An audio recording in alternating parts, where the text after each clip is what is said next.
Hey girl. Okay, so we talk a lot about wanting love and romance in this soft life, right? But have you ever stopped to ask yourself, am I treating myself the way that I want someone else to treat me? Like, seriously, take a moment and ask yourself this question. Because if the answer is no, or you had to pause to think if you are doing that, then today's video is going to be for you. We are talking all about how to romanticize your life. And no, before you start judging the video, we are not talking about faking it for social media, okay? We are talking about really being intentional and creating a life that feels good to you. So if you want to learn more about how to prioritize yourself, how to become the main character, okay, in your story, and how to create a life that you love and love the life that you create, then keep on watching. Hey loves, my name is Lady V. If you're new here, sis, hey girl, hey. I teach you how to navigate love, life, and everything in between with style and grace. Be sure to hit that like button and subscribe. For so long, I was searching for love and waiting for someone to see me and value me and pour into me. But then I realized, like, why am I waiting for someone to do all of that for me when I hold the power to do that for myself? I held the power to give myself the love that I had been longing for. And so I think when I stopped waiting for a better moment, a better person, or whatever it was, that's when everything started to change for me. That's when I really started to see the beauty in my everyday life. That's when I started to romanticize my own life. And that's what I want to share with you all today. I want to share with you what it means to build a relationship with yourself, how to make yourself a priority, and just how to enjoy your overall life. And so the first thing that I want you to understand, sis, is the way that you treat yourself sets the standard for how others will treat you or how others think that they can treat you, right? So if you neglect yourself, if you ignore your own happiness or always put yourself last and you never make yourself a priority,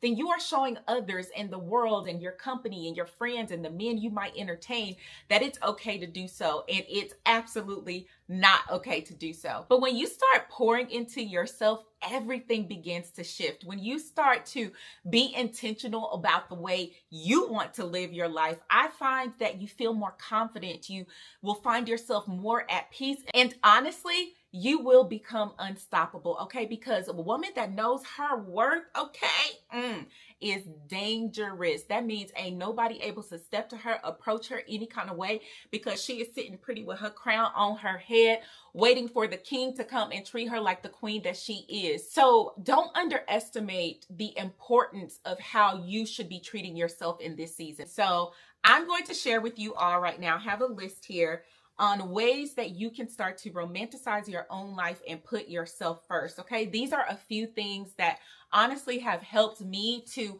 start to enjoy my life. I know a lot of people ask me, how are you making the most of your singleness? Well, these are ways that are helping me, and I hope that it helps you too. The first one is to create intentional me time. And y'all, I'm not just talking about a self-care Sunday. I'm talking about intentional time for you to do and enjoy the things that you want to do. You don't need a luxury lifestyle to be able to feel special. The next thing is to invest in yourself.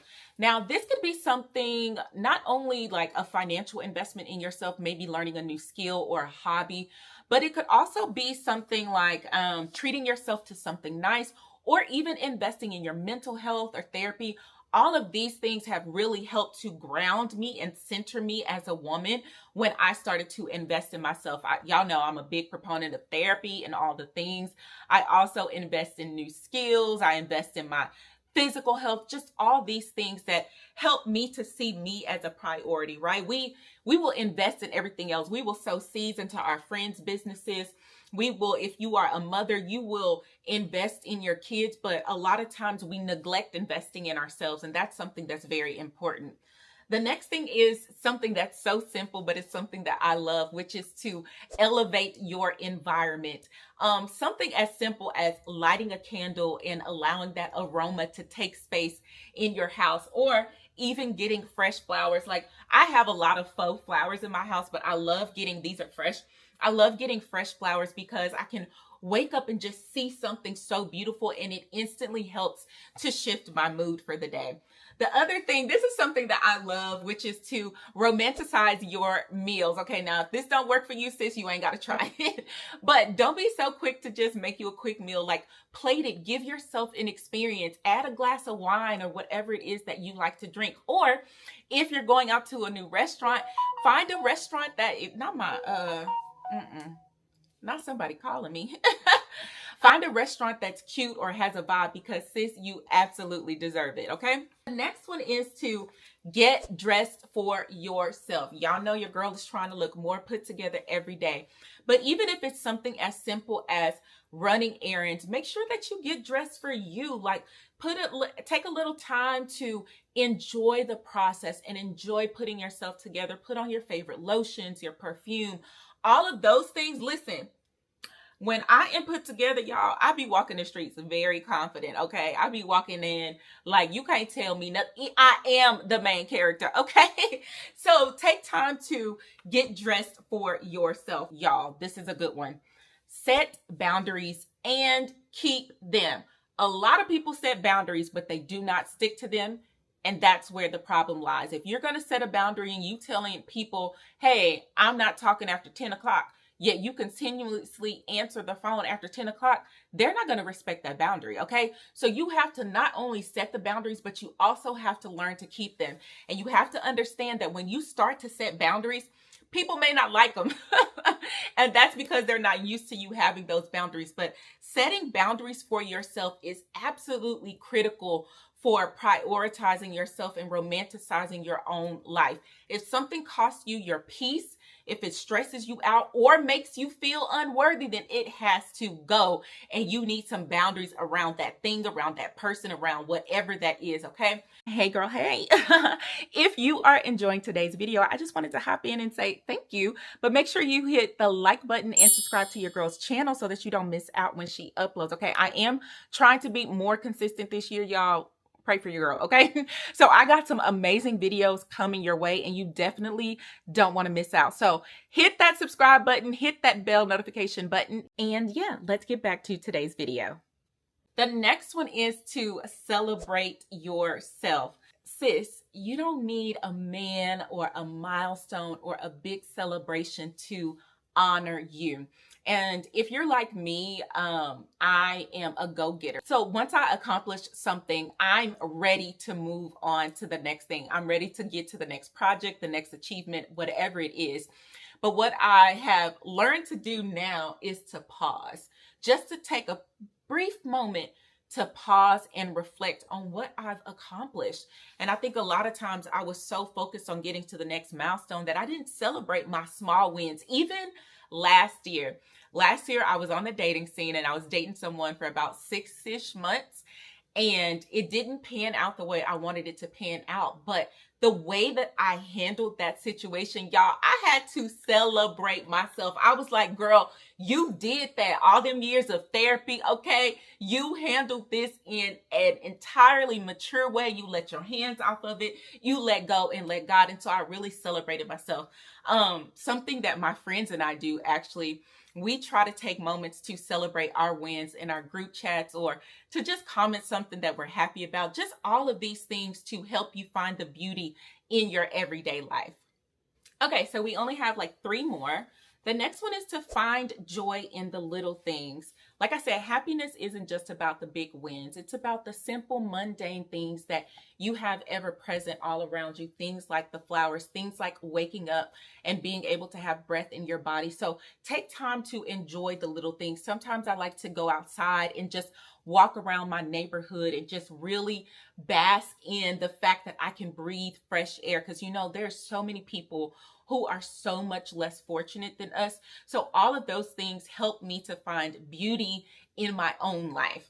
The next thing is a big one for me this year, which is to prioritize rest. And I don't think that I've shared with you all my word for the year, but my word for the year is rest. And I'm not just talking about physical rest, but I'm also talking about emotional and mental rest as well. So what that means is sometimes self-love looks like saying no, okay? turning off your phone, ignoring text messages, and screening phone calls. Listen, I am not ashamed. I definitely screen phone calls. Like, I have a friend who loves to talk about relationships and politics at 7 a.m. in the morning, and don't nobody want to be waking up to that early in the morning every single day, right? So I definitely screen that person's phone calls, and I do not answer the phone if I do not have the capacity to do so, because that's my time to have mental rest. That's my time to have emotional rest, right? And sometimes that's my time to have spiritual rest, because it's my time to spend time with God. So don't underestimate the importance of rest in your life and how impactful rest can be in helping you see the beauty in your own life. And then finally, sis, be the star of your own life. Be unapologetically you and show up as your best self every single day. Do not allow anybody to make you feel less than. Do not shrink yourself for anybody, and definitely don't play the background character in your life. You are the main character of your life, okay? Main character energy, period. And so I hope that these kind of quick 10 tips that I have shared are things that can help you start to romanticize your own life and prioritize yourself and find the beauty in your everyday living. In fact, okay, your girl got a freebie for y'all, okay? I created a Romanticize Your Life checklist, and it includes just some intentional things, some small intentional things that you can do to start waking up and finding the beauty in your everyday life. I'll be sure to leave the link in the description box below so that you all can grab that free resource. All right, loves. So as we come to a close, I just want to remind you that the relationship that you have with yourself sets the foundation for every other relationship that you have in your life. So you have to make sure that you are treating yourself well first and foremost. You cannot pour into others if you yourself are empty. And so if you were looking for a sign to start prioritizing yourself in some way, then this is it. This is honestly what romanticizing your life is all about. It's not about perfection or creating some fake reality, but just being more intentional about you. Sis, you got to stop playing about you. Okay, so prioritize your rest, create your boundaries, do whatever you need to do to start creating a life that you love and loving the life that you create. Okay, so I hope that you all enjoyed this video today. Yeah, don't forget to go to the description box so that you all can get my free Romanticize Your Life checklist. And yeah, y'all make sure y'all come on back next week for another video. Bye.